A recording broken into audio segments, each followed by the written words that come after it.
Alright, beautiful people, welcome back to the branded new session about cross-site scripting attacks.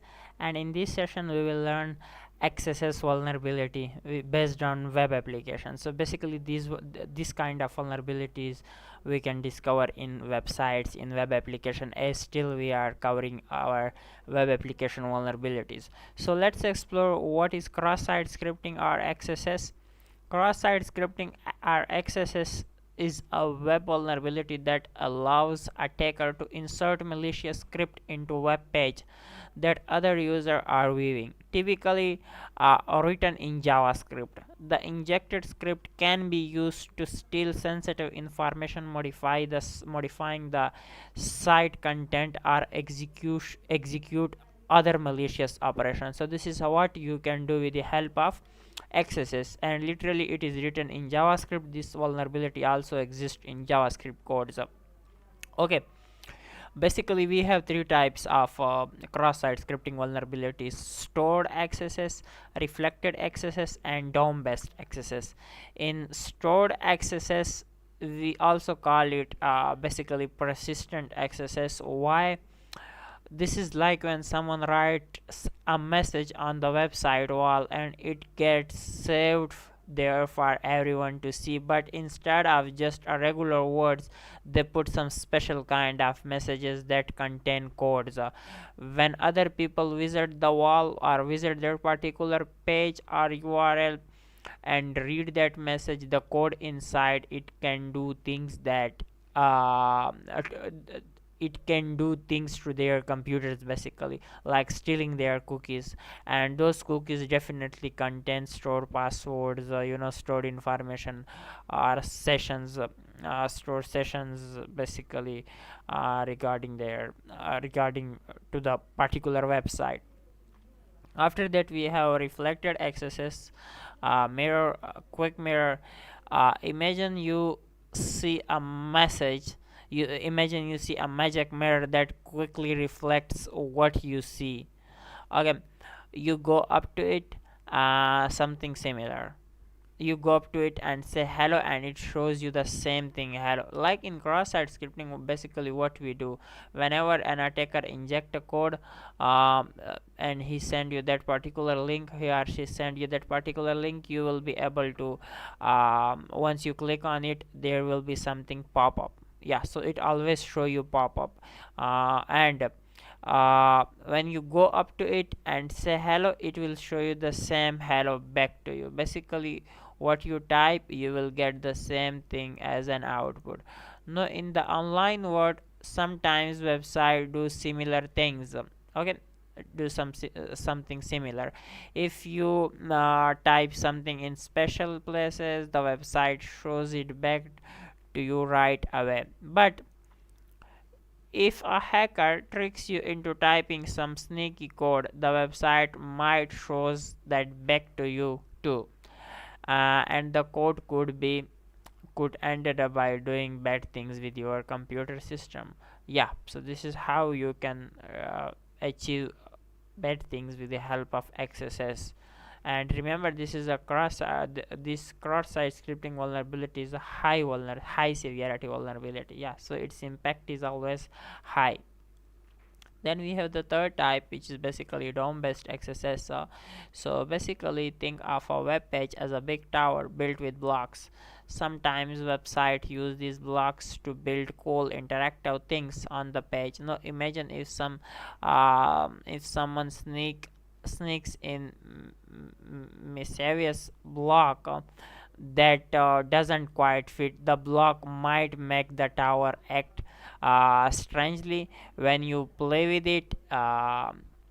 In the same way, if an attacker managed to sneak into that code the website blocks can't handle properly, it can make the web page do weird and harmful things. So basically this was just some basic theory that I taken from ChatGPT as well as from Google, because you must have some basic knowledge about the vulnerability, that what it does, how it works.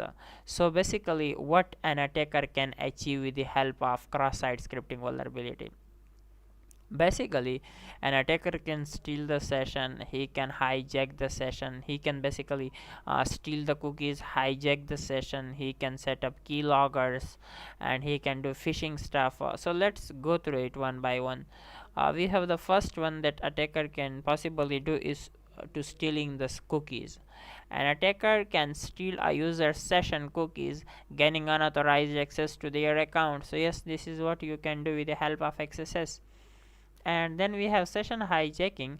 The attacker can impersonate the user, perform action on their behalf, or manipulate their data. So yeah, this is what an attacker can do with the help of session hijacking. Then we have key logging.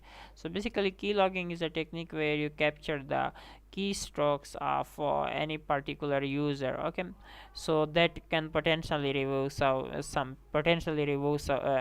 reveal some sensitive information about that user, that might be their passwords or anything like that. Then we have phishing. So you can basically redirect the user into a fake login page to steal their credentials. Then we have the defacement. You can do defacement with the help of cross-site scripting. You can basically modifying the appearance of that particular website to upload some offensive content as a landing page, or you can deface the website where you can just type, hey, hacked by me, and blah blah blah.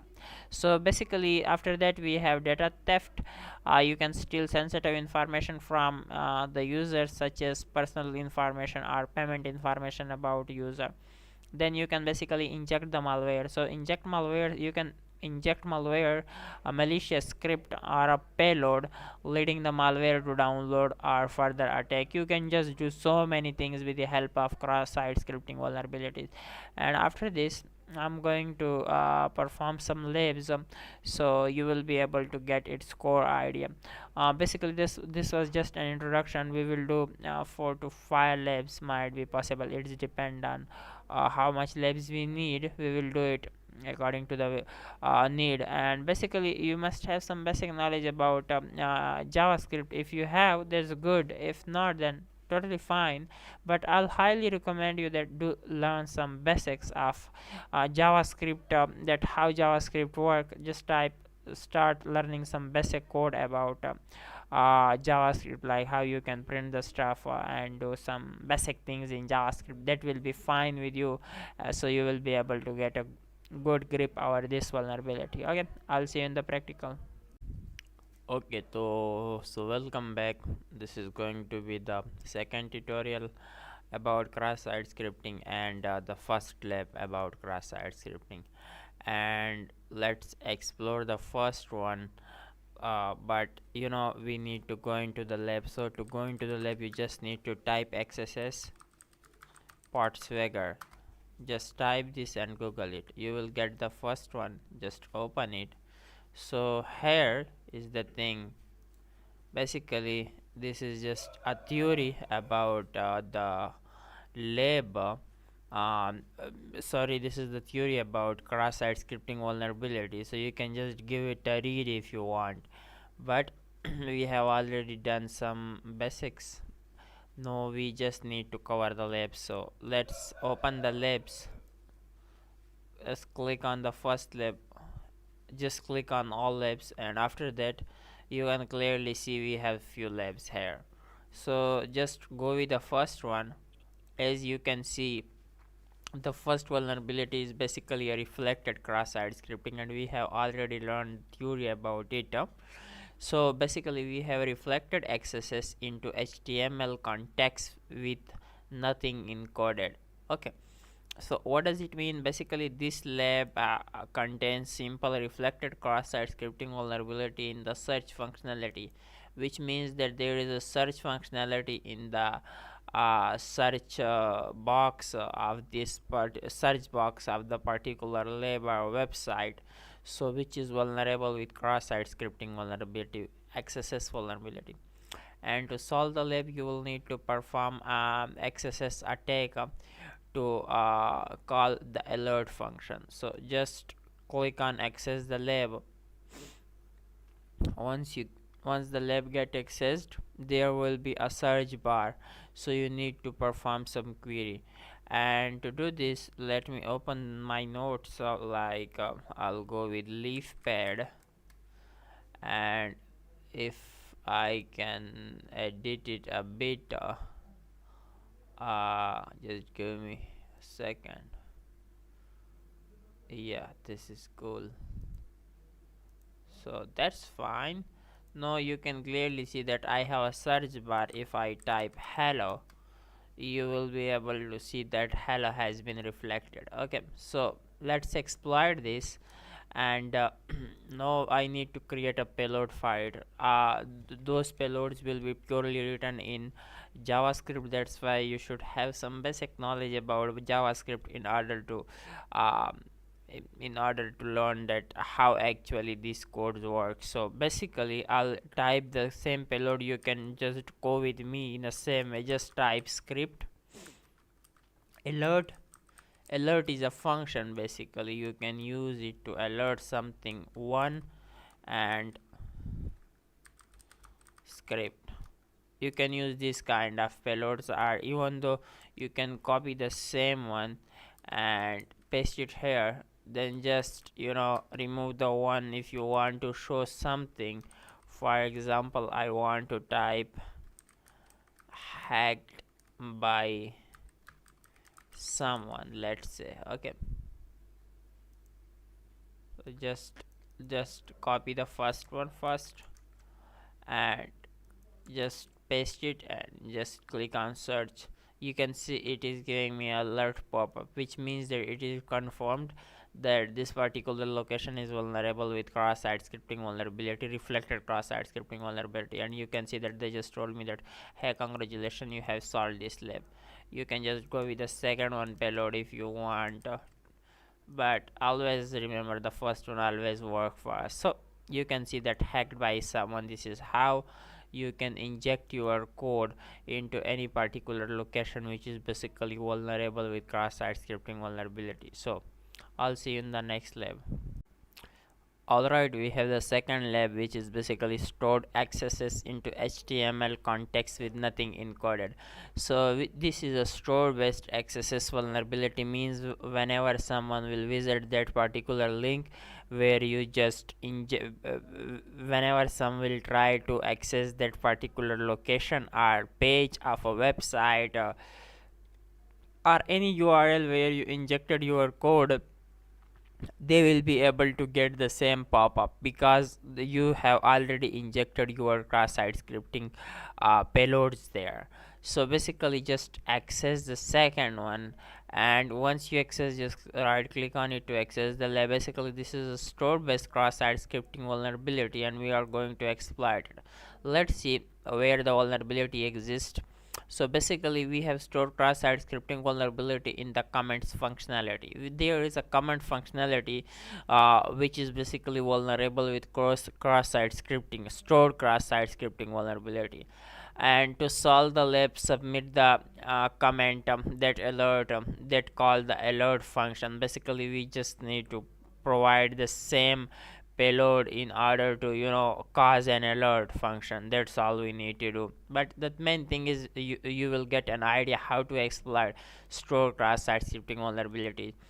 And in store XSS, I have earlier told you your code will be the part of the original code. It will be injected into the page. So whenever someone will visit the particular website or particular page, the code will also being executed. So I have just accessed it. You can just go with the anyone post, as they have told me that this exists in the comment section. If I scroll it a bit, you can see that I have a comment functionality, a name, email and website. So what I'll do, basically I'll pick my payload, let's say the second one for example. Okay, just copy it and paste it here, and in the name just paste the same payload. It doesn't matter because you can put anything in the name. If they are not taking it, just type test. Okay, so in the email just type a random email like test@test.com, and in the website let's leave it blank because in most of the cases they do not want it. Okay, so I'll click on submit the comment, and you can see they just told me that, hey, congratulations, you have solved the slab. No, it doesn't make any sense. To make any sense, I'll click on home, and this time, I just injected that code. No, this is the time to view that how it works when someone will visit the particular web page. So I am as an I'm know if I'm trying to access the particular page as a normal user, and if I click on view the post, you can clearly see it gives me the pop-up hacked by someone. So this is how you can permanently inject your code into any particular page. Whenever someone will try to visit that page, your code will also get executed. So this is how the stored XSS works. I'll see you in the next lab. Take care. Guys, I have a good news for all of you. I am offering Ultimate Ethical Hacking Bundle, which contain cybersecurity penetration testing and ethical hacking in a single course, and it will be totally hands-on with real-world scenarios, and there will be 28 plus modules with 150 plus topics. There will be 90 plus practical labs, and you're gonna love it. It contain actually everything that you need to become an ethical hacker and penetration tester. You will be job ready, and you will have the ability to perform practical work as an ethical hacker or penetration tester. So on my website, which is masoodsec.com /outlines, you will get the complete course details, all the modules, topics, each and everything that I am going to cover. If you want a personal mentor or tutor online that will teach you everything individually on Google Meet live classes, on live classes, it is also possible because I have almost 2 years of experience, and I have international students like from countries like USA, UK, Canada, and so many other countries. Yeah, and I have 5+ star rating. I'll be honest, the main thing is all of them love the content, they learn a lot, and they actually grow a lot. So if you are searching for a personal mentor, I'm here. I will teach you everything, even though if you do not have a technical background, even though if you have a zero knowledge about cybersecurity, ethical hacking, and penetration testing. I will help you throughout of everything, and I'll be here to assist you with everything. Yeah, if you want to only be enrolled in the course, then you can easily enroll for the course. Yeah, and if you want that, I also need a live mentor who will teach me individually everything on Google Meet, then this is also possible. You can also go for the live mentorship program. So if you just want to enroll, just visit my website, which is masoodsec.com. I will make sure to pin the link. You can just contact with me on WhatsApp or any other platform. By the way, if you want to read more about the mentorship program and service training options, each and everything, and outlines thing, each and everything has been mentioned on my official website. So you can browse all the courses, each and everything. Oh, so yeah, that was all. Have a good day. Bye.